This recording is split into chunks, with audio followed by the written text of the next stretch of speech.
if we can successfully add enough value to franchisor that they can all expand and become big brands and franchisees so that they can go and increase their empire, by default, we also extract value from it, right?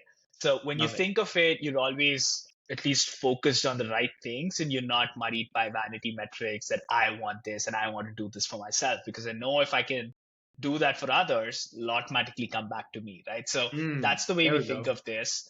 Yo, yo, yo, this is the Streetwise podcast, where we help you level up your game, level up your leadership, and level up your life. I'm your host, Matthew McReynolds. I'm a multi-brand franchisee, and I'm a franchise consultant, which means I help people find, launch, and build their ideal franchise business. My main goal is to help you get off of zero and become the person that your dreams need you to be. Buckle up, get your popcorn ready, let's go.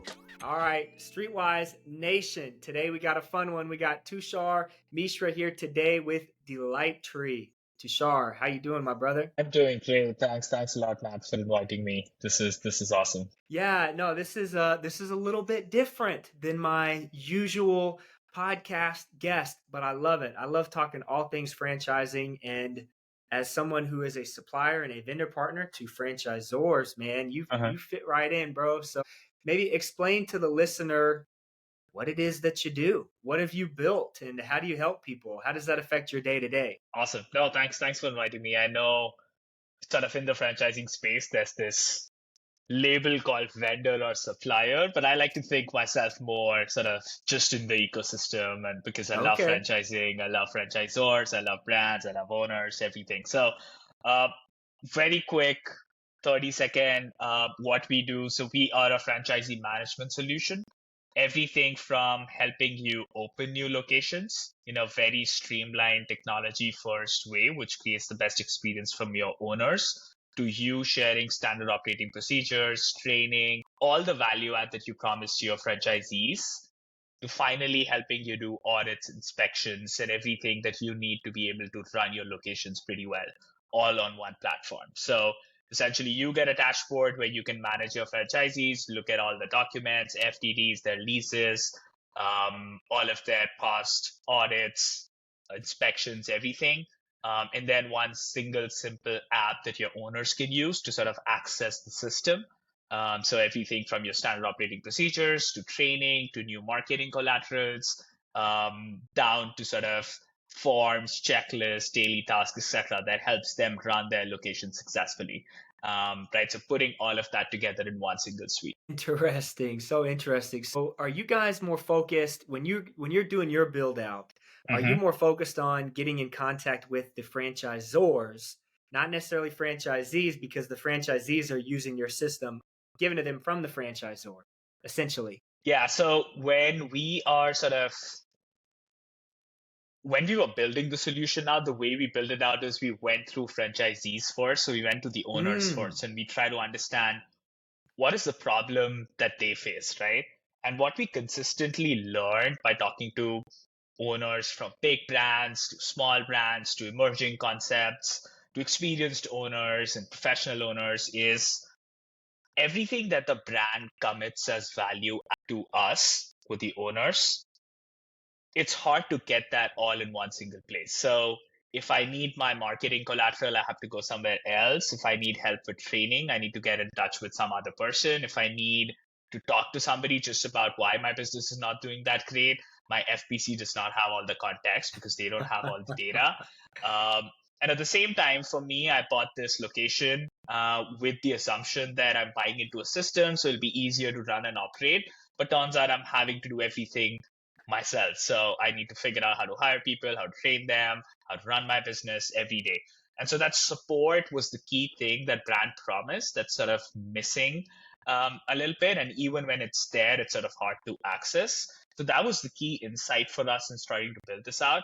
We took that as an insight and went back to the brands and said that, how do you feel about this? Obviously, you want to provide the best value.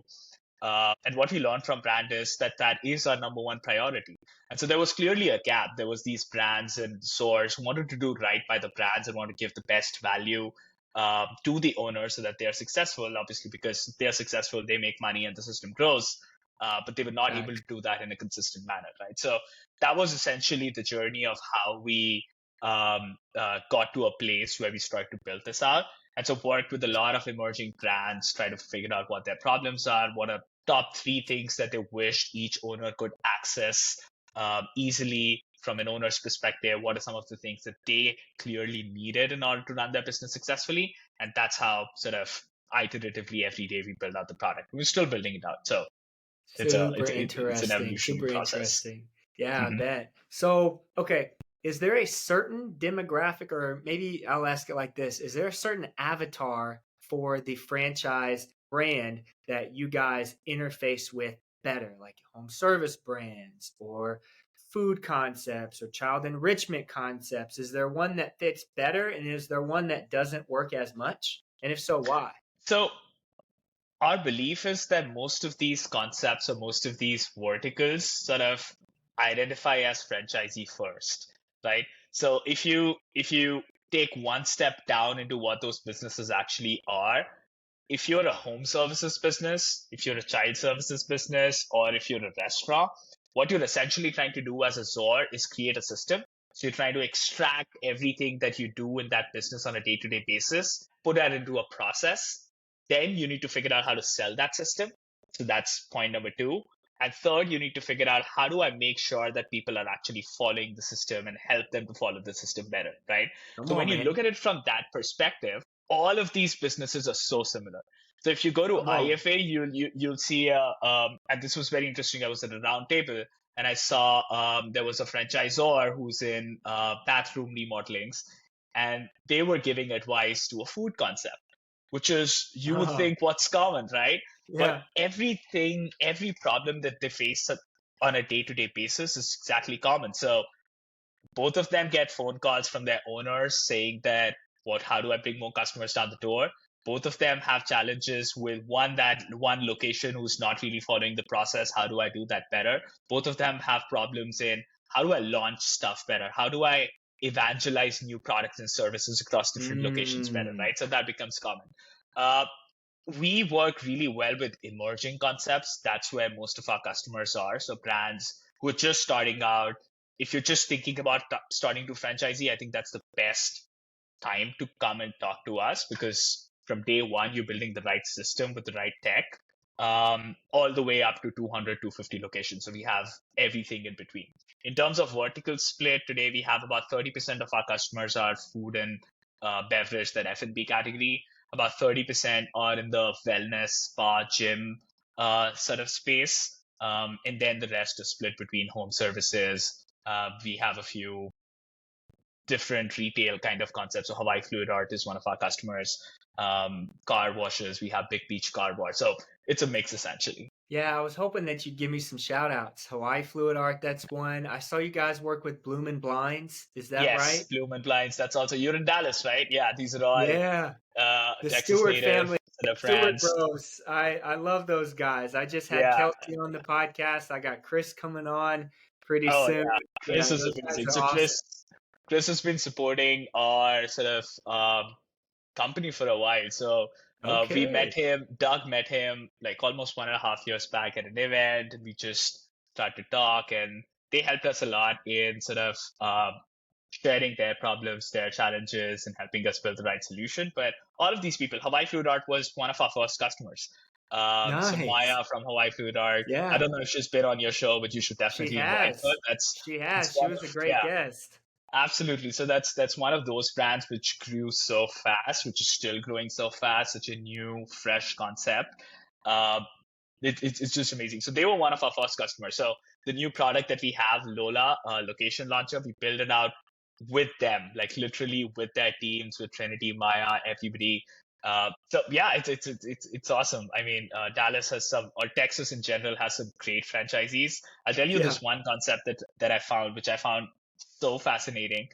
So this is this company called oh damn, I'm missing the name. It's called Freedom USA Franchising, I think. Okay. What they do is, so this guy has figured out that you often host birthday parties, kids' birthday parties in your backyard, and so you would need like a bouncy house. You might need like a projector to show movies and stuff. So he has all those equipments in his backyard. and then he would go and set it up for your parties. And so he started to franchisee Nice. that. So the whole Yeah. concept is that you can run a franchisee out of your garage. You don't need like no location. You don't need any people. You and maybe your sort of brothers, your homies can all come together and go to a location, set it up, and that's a great source of income for you. And these guys are making good bucks, right?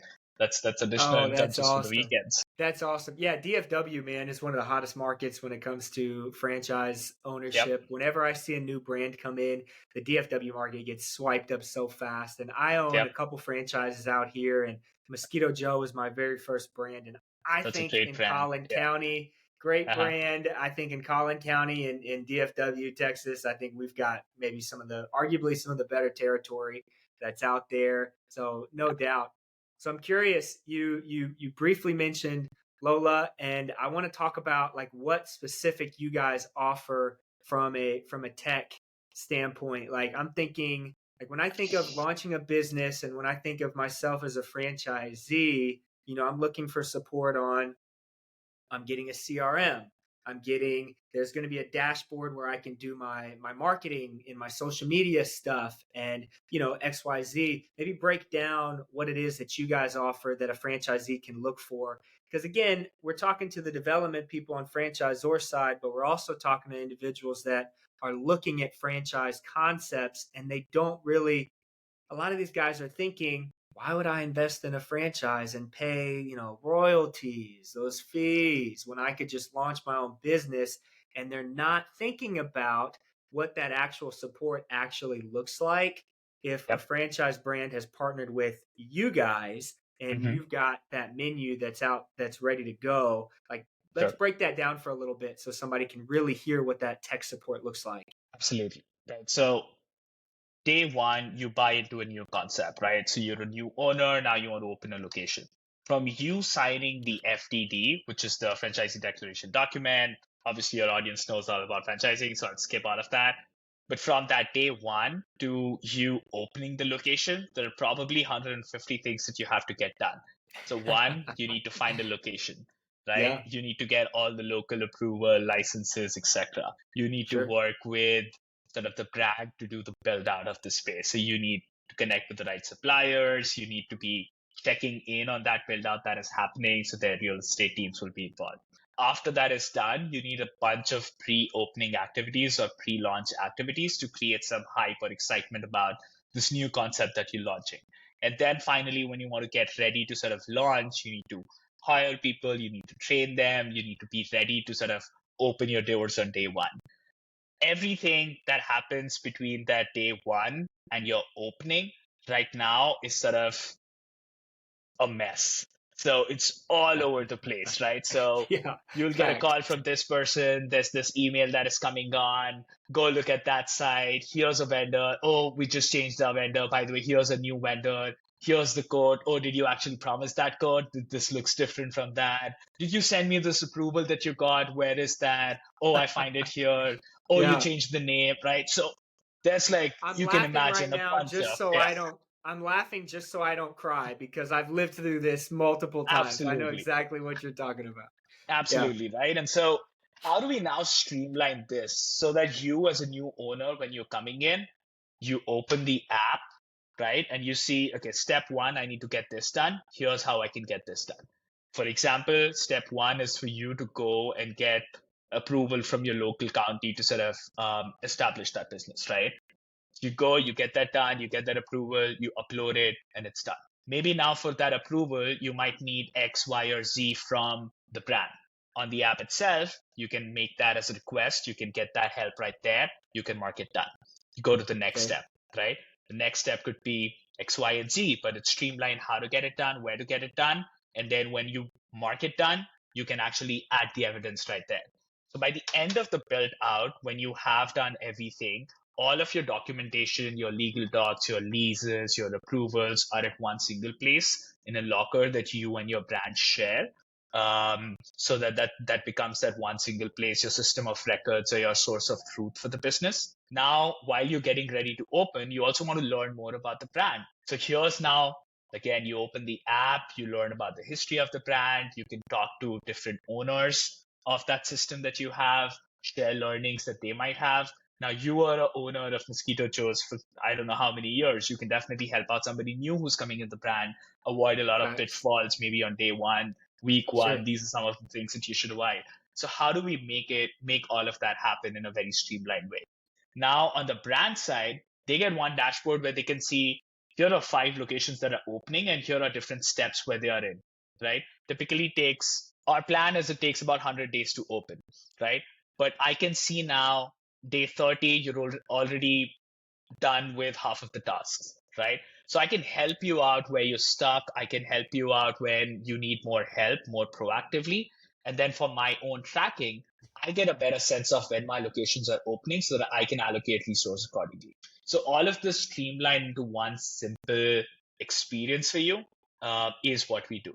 Now, once you open the location, this app still becomes your sort of partner or your co-pilot in helping you operate the location. So here's where Okay. you can access your training stuff. So I need to know there's a 10-point inspection on every time I drive that Mosquito Joe truck around. I need to do these 10 point inspection before I take it out of my garage, right? That's on my app. Tuck, tuck, tuck, tuck, done. Go to the next one. Here's new campaign that you're running about summers are coming. This is sort of heavy season, 20% discount on everybody who scans this code. So you can get all the collaterals, all the posters and everything, again, from your app and run a Facebook ad, right? You can get support Got from the it. team. So how do you get all of that so that you as Matthew, as Matt, you don't have to do a lot of effort in trying to knock out 10 different places, but you can get everything in one place streamlined. The second advantage of this is that all of these things that you're doing on the app is creating more data for you to be able to drive better decisions. What that Okay. means is now I can see my last inspection, and I can see in my last inspection there was definitely a problem with cleanliness. So now you know there's a problem with cleanliness, and you can set up better rules for that. When your FBC is now talking to you, they can talk to you with more data. So they can tell you that best performing Mosquito Joe's or best performing XYZ location is performing well because they do X, Y, and Z really well, right? And here you can see that in the data. And so you can learn better by looking at better examples because now you have that data and it's not broken down into 5 different pieces, which it is today, Got it. unfortunately, right? So streamlining all of that into one single experience so that we can make your life better as the owner and then brands life better so that they can create better system and allocate their energies and resources in bettering that system, which is overall great for the ecosystem. Super interesting because in my experience, usually you have all those things, but they're usually spread out in different places. And then as an owner, if I'm operating in year 3, right now that I've launched, I've got to, oh, I need to train somebody new. My office manager left. Let me go dig through this portal platform that where are the training videos? And I got to go back. So you're talking about having one location for all training and operation from inception to launch to now I'm operating this business. But also, it's a back and forth interface with the brand that I can track notes and track data that they can then kind of coach me up and I can reference and bounce stuff off of other franchise locations as well. That's what I'm hearing. Absolutely. Got it. Absolutely. And then also giving you more tools and resources. So most brands would give you training videos, right? And you have that to train your staff, and that's amazing. How about you also have access to tasks? You have a new guy coming in, you obviously train the new guy, but you want to make sure that this new person is doing the stuff according to how you would have taught them or how the brand would have taught them. So you can create a task on your own, on your app. Say that, okay, 8 a.m. in the morning, do these 4 things. By the way, once you do them, click a picture in the evening when Mm, there's a shift change, do these 4 things again and click a picture. So you're training them not just by them having to watch videos, because honestly, our attention spans are going down, and nobody can watch like even 5-minute videos are pain to watch these days, to facts. now actually executing and doing stuff in the world of having information at your hands while you need to remember stuff, right? So the right ratio of mixing this with this, let me just ask, right? And so you have a search function which searches through everything. So you can just search, okay, when I'm giving the quote for 5,000 square feet and there's like this much garden, what variable should I use? You can just search that up instead of trying to remember everything or going around with the notebook. So um, all of those, right? And so not just giving you the right tools and information, but also giving you the right resources for you to be able to operate your location really well. Yo, thanks for listening this far. It's at this point in the episode that I want to talk about Streetwise franchising, teaching, training, building. Streetwise franchising. As a franchise consultant, it's my job, it's my absolute pleasure, and it's my mission to help aspiring entrepreneurs find, launch, and build their ideal business. I've been a franchise owner for almost a decade. I know what it means to struggle. I know what it means to build a team. If you're ready to get off of zero, if you're ready to build something for yourself, visit streetwisefranchising.com. Let's get the conversation started. Don't wait until tomorrow to build your future. It starts today. Streetwise franchising. Stay humble, stay hungry, stay streetwise. Let's get back to the episode. I love that. And it makes sense why you guys, just as you guys are building out your business, why you would target emerging brands. Because again, in my experience, it seems like brands that are more developed with 100 to 200 franchisees already in place, it's so much harder to work backwards and implement a new technology. I know of just, again, in my experience with Mosquito Joe and Neighborly, when Neighborly tried to input a software that would basically put all of our books and all of our numbers in one spot. It made sense. But because we've been operating our books in our own way for years, we didn't want to do it. And Yep. franchisees across the whole system didn't want to do it because, like, no, I don't want more regulations, even though it Yep. actually would have helped us to prepare our business to sell, which we eventually realized and figured out. But no, that's super interesting. It's and smart to get with these brands as they're emerging, because you can appreciate the support when you have it from the jump. Okay. Yep. So Yeah. what And I I can want to just, know. Oh, go yeah, ahead. I Keep just going. want If to you add got something. Yeah. yeah, I just want to add one thing there, right? So I think with most brands that I see, a lot of times when you're doing, because as a SOAR, you have to do like 100 different things, right? You can't even imagine like Yeah. the kind of stuff that you have to do. One thing Not that until you people have to do it. often, yeah, one thing that you often miss, that I see most brands miss, is communication, which is the probably the most important thing when it comes to building a system. And so all the points about how do I keep my franchisees updated on what's happening? How do I make sure that I'm selling the stuff that I'm doing enough so that I'm not creating those gaps? Because when there are gaps, people start thinking their own things. And the example that you just said, right? You might be using something which would help you, but then the way that you're thinking, if there's not enough communication, is why do I want to spend 10 more dollars, or why do I want to like even download something new, like just because they said so? No, I'm running my own business, things are growing great, it's I'm happy, I right? have way And too so many other things to think about. I couldn't possibly download one more thing. Yeah. exactly, Yeah. so communication is so important, and that's why, like, when we build out the product, the first module that we built out was communication. How do we make it Mm. more interactive? How do we, instead of old way of most brands would send out a newsletter, and it feels so impersonal, right? Okay, fine, there's this new location open, we changed it into a chat experience, so it's almost like a group chat where you can send announcements, you can react with emojis, and you sort of feel more as a part of the brand, because now you're talking to them every day, you're interfacing with them every day, and you're knowing sort of what's happening overall as a brand, and not just QBRs that you do like once a quarter. Interesting. So do you guys have a dual-sided approach? Do you have to train the franchisees and the franchisors on this system, or are you exclusively working with the franchisor? And because it's so integrated into their system now, they're able to work with the franchisee. How does So that work? that's a great question. When we were building this, we thought that that is a big problem and a big challenge, because even if we can go and sell to a Hawaii Fluid Art, do we then need to go and train all of their 45 locations? Right. Because that'll be a lot of work, right? And so what we thought of, what if we make it so simple that they just can start using it, right? So our focus on day one was to make it so simple for the owners to use it that when the brand tells you, hey, here's this new thing that we're using, by the way, here's a link, just download and create your account. It should be as simple as you opening up Instagram or TikTok and just starting using it. So that's what we've put a lot of focus on. So fortunately, we don't really have to go and train each franchisee.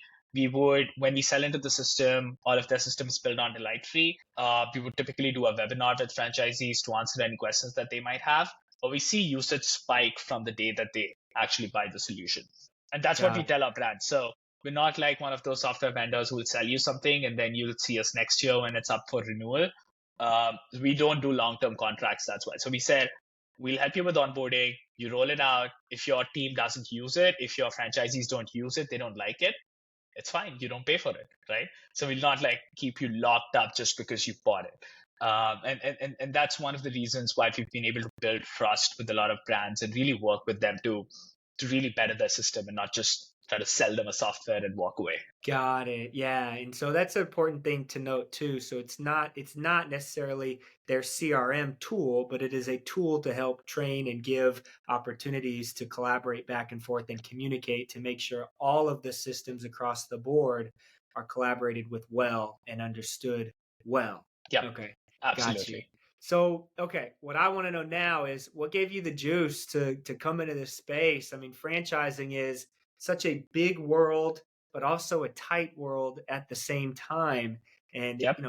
I got my start as a franchisee. Now I'm a franchise consultant with FranChoice and I'm building out my own brand, Streetwise Franchising. And so I'm doing such a aggressive and diligent effort to like build my network and become known in the space. And I see you guys come in and you're getting some traction and it's exciting to watch you. And I love your branding. It's so cool. Like, what Thank gave you. you the juice to come into the space and why franchising? Like, where did that happen? Yeah, that's a great question. Sort of was a coincidence. And so the way it started Okay. was I had a company before this called Surveyor, which was basically customer experience management for hotel chains and restaurant chains. Um, and so we would just aggregate your reviews from Google, Facebook, TripAdvisor, etc., and give you one place where you could read and reply to those reviews, right? Simple enough. When we sold that company, incidentally, most of our customers were franchisees.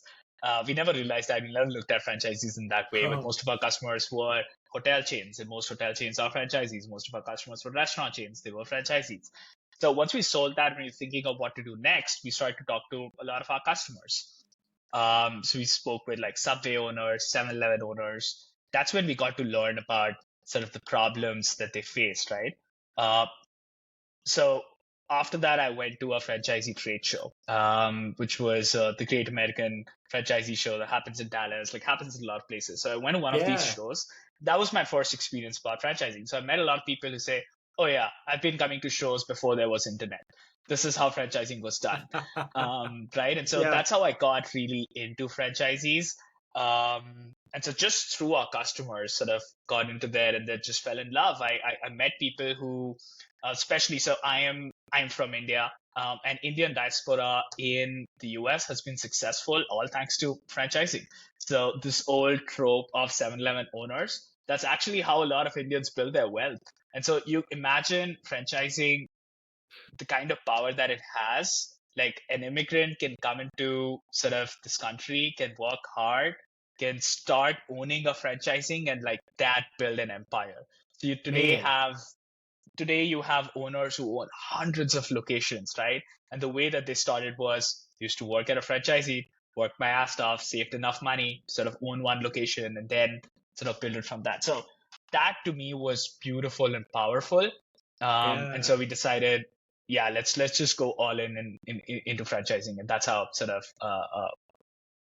that was a start. What were some of the initial friction points whenever you got started that you've had to grow through over the last, just this last season as you continue to build and grow and expand? So the biggest friction I would say is just getting in. Like you rightly said, it's massive, it's large, but it's also tight knit.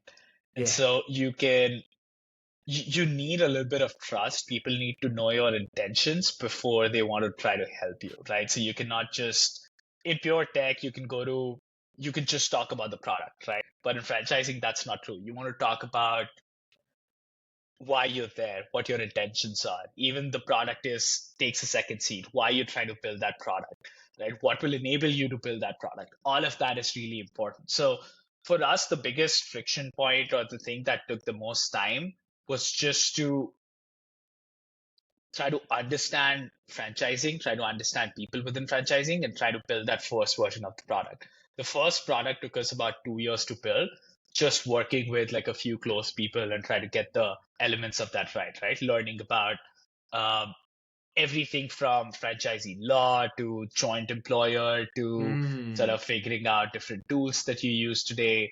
But once you get in, it turns out it's hard to get in, and that's why the state of tech is a little outdated in franchising. Like most solutions are a little, they look old, they seem old. It's not that modern, and you learn why, right? So that sort of was the biggest friction point for us, right? Just creating that trust and getting into the ecosystem and trying to justify our existence with sort of the right intentions. Yeah.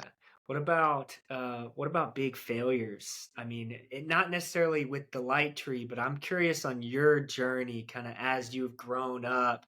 I like asking about failures. I just asked about friction points, but I want to know like specific things that you had to kind of fall on your face and grow through. And the point of that question is to pivot and also talk about mentorship and what mentors and resources have you had as an individual that really like plugged into you to help you become the person that you are today? Sure. So the first product that we launched, and this was in 2020, just failed. Mm, And so, like I told you, our first journey into the system was talking to Subway owners and 7-Eleven owners and Burger King owners and trying to understand their problems. Right. So the first product that we launched, so one of the problems that that we heard a lot of people talk about is something as basic as I have 3 locations and I want to be in each of those locations because if I'm not, a lot of silly things happen. For example, sure. my staff forgot to turn the open sign on, and because of which we lost first 2 hours of that heavy business at a Subway location, right? Oh And man. so and so we built an app that was basically you can set up a task. So for example, if I'm a Subway owner, I can set up that every day at 8 a.m., turn the open sign on and click a picture, right? So that if you have 3 or 4 locations, you could be sitting on your couch and you could get a notification, okay, tuck, tuck, tuck, open, and here's the picture proof, right? That was simple. Everybody thought it was a great idea. We quickly scaled to like 100, 150 locations. We raised some money on the basis of that. But what we learned eventually was nobody actually used the app. So Mm, everybody sort of downloaded it. Obviously, we were giving out for free back then. Nobody paid for it, obviously. But then they would use it for a week, a day, and then the usage would just drop. And that's what we learned when we spoke to these owners that a lot of these SOPs, a lot of these documentation, etc., they already get from franchisors. So there are already 4 or 5 different tools that they get. The problem is not having the tools, but problem is having a tool that you can actually use on a day-to-day basis, right? Um, yeah. and so that was a big sort of jolt and a failure for us, where the first product that we launched just completely tanked. And after that, 3 different iterations of the product we had to do to get to sort of the right product market fit or the right sort of mix for us. In fact, it was to a point while we were building like those 2 or 3 different products, we were almost out of money. Like all the money that we had raised, like totally run out of it. We were down to our last like few months of survival when we actually got to things actually working out. Wow. Fortunately, now they're doing well, but yeah, it was tough. What was that season like? Like what was that what did that feel like as a founder to be on the last stretch and then when it turned around? I mean, was that something that you guys had to do or did it just take that amount of time for it to finally click? So I think it takes patience. So once you launch a product, once you have a few users, you have to sort of believe that you can get it to work. You have to be patient with the users and listen to the feedback.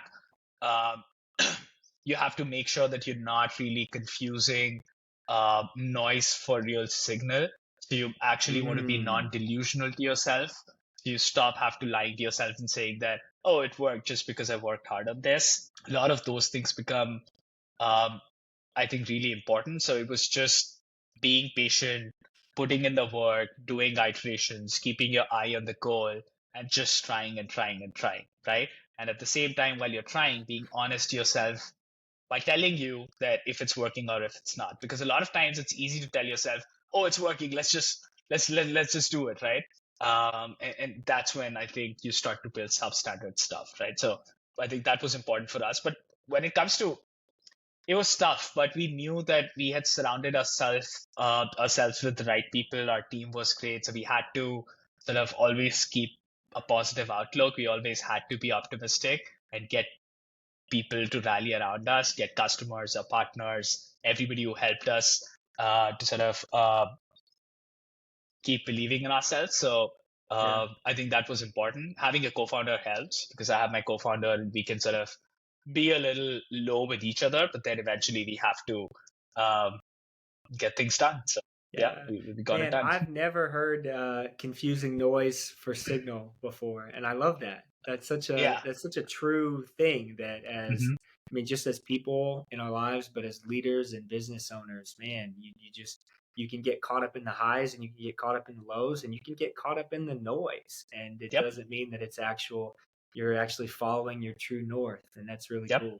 All right, so I'm thinking about young Tushar, like eight, Hmm. 9, 10-year-old Tushar. Like what were you like back then? And did you have an idea that, this entrepreneurial journey was in the future for you? Were you always on this path, or did something significant change in your life that put you here? Yeah, I was pretty much entrepreneurial like when I was very young. Like when I was that age, about 9, 10, I think I was in third grade when me along with a few friends in our neighborhood, we started a newspaper.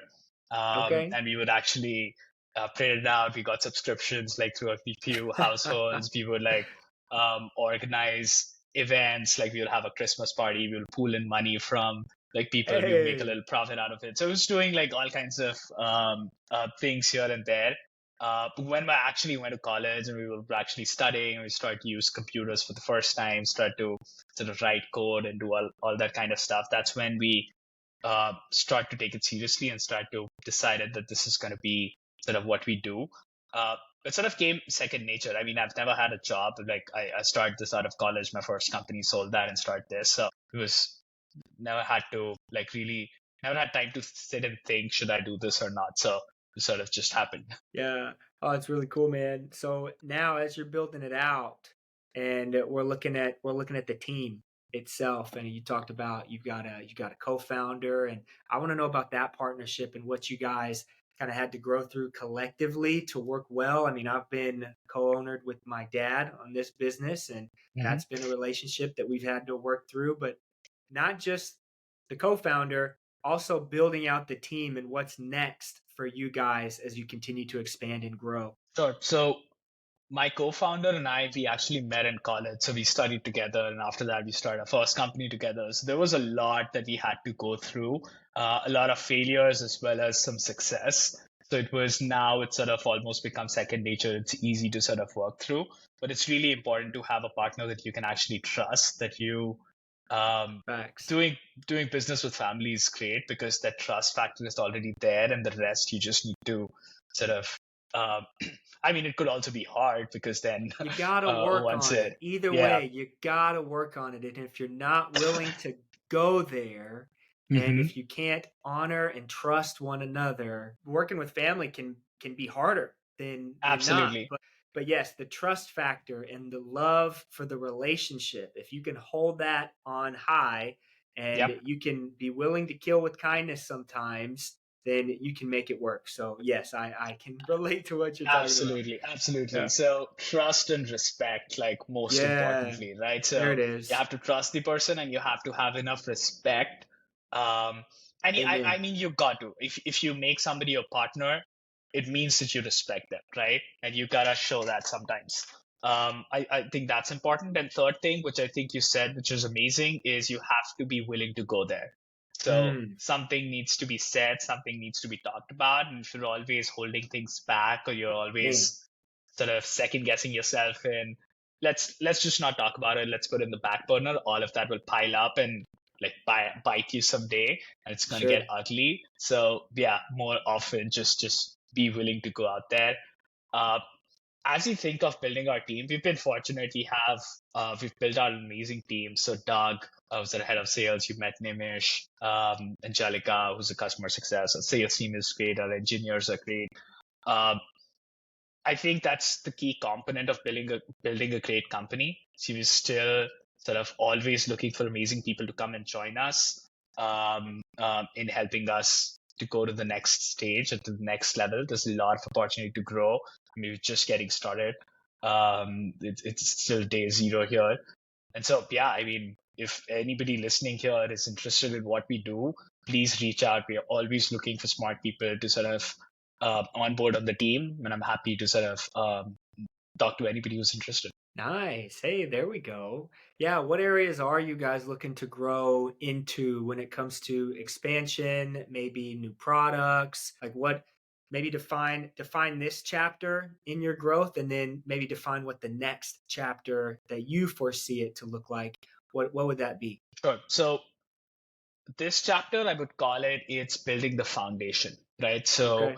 I am building the foundation that helps me solve the actual problem. My goal or the company, the way we think about this industry is our ultimate goal is how do we make it stupidly simple for anybody to own and operate a franchisee, right? Yeah. You don't have to think. It is day one, you download Delightree, you find the right franchisee, you get the right financing, you find insurance, you find the right location, you sort of open that, you hire the right people, you can train them easily, and everything sort of happens on one single place. You sort of do scheduling, payments, everything through that. When I say foundation, which means that I want to first build your system on Delightree, which means your standard operating procedures, your training, your tasks, and everything related to ops that helps your FPC. So getting you to use the app on a day-to-day basis so that this becomes your base of doing work, and then adding more delight on top of your work that makes the rest of your work easy, right? So that's how we think of this. Um, a few exciting space that we're getting into. There are a lot of AI features that are coming in on Delightfully very soon. Some of them are very, very exciting. We've seen some demos internally, which are, I think, excellent, that I think you should look forward to.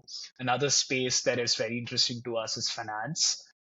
So how do I Mm. now aggregate your financial data also on Delightfully so that you get one single view of looking into your locations? And then when it comes to finance, not just your top line, but actually breaking down by bottom line, helping you visualize your best performing location, where they're spending money, where could they save money versus your worst performing, what they're doing wrong, to give you more data points essentially, right? And a lot more to sort of follow. Super interesting. I find that as a franchise owner and really a business owner in general, and maybe this is just me, but I know it's not. I know somebody out there is going to relate to this. Having been running my own businesses for almost 10 years, sometimes you wake up and you don't always know what there is to do today, especially when you get to the place where you're no longer putting out fires. And I Yep. find so many franchise owners, their identity becomes I'm the one that solves the problem. I'm the one that puts out the fires. But then when they realize that in order to scale and build a business, they have to put other people in place. And so they're not putting out the fires anymore. They're not doing the urgent, they're doing the important. But there's a time when we don't always know what the important is because we're so used to dealing with the urgent. And so having Yep. a tool in place that on a daily, weekly, monthly, quarterly basis, I can look at and integrate with and use are like, okay, my objectives this quarter, this week, today is this. And if I Yep. knock out these things, I've had a successful day. And it's not, oh, I put out X amount of fires. Like, no, I checked these boxes. I can go home and be happy and be content and fulfilled in myself because I did exactly what I needed to do. And it sounds like that's what you guys are providing for people. And I think that's pretty cool. Absolutely. Yeah. Absolutely, right? Like you said it so nicely. Because as a business owner, you're building equity. And so if you cannot get that equity to work, Man, your come equity on. should be building money even when you're Come sleeping, on. right? So Yeah. your goal is how do you increase that equity? How do you increase the value of what you're building? And the only way that you can do that is taking yourself out of the equation. right? A lot of time people take it on their ego and they want to be everywhere all at once and control every little thing. But that stops them from growing.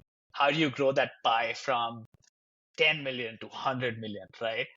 Think of it that way. And then you'll realize that, okay, you needed to go and start digging the next well that gets you the next Yeah. 10 million instead of trying to just optimize the one that you already have. Facts. Okay, so let's go big picture here, man. How do you define your legacy in the space? I mean, it sounds like you guys are building something that's really cool. That you're really diving into the franchise world. It makes sense just from being from India, and you've seen the impact that franchising has had on people that have come from one area into America and have been able to build wealth and build these businesses that I think is such a beautiful thing, and it's so untapped. The opportunity out there is crazy, but you figured it out and you're here now.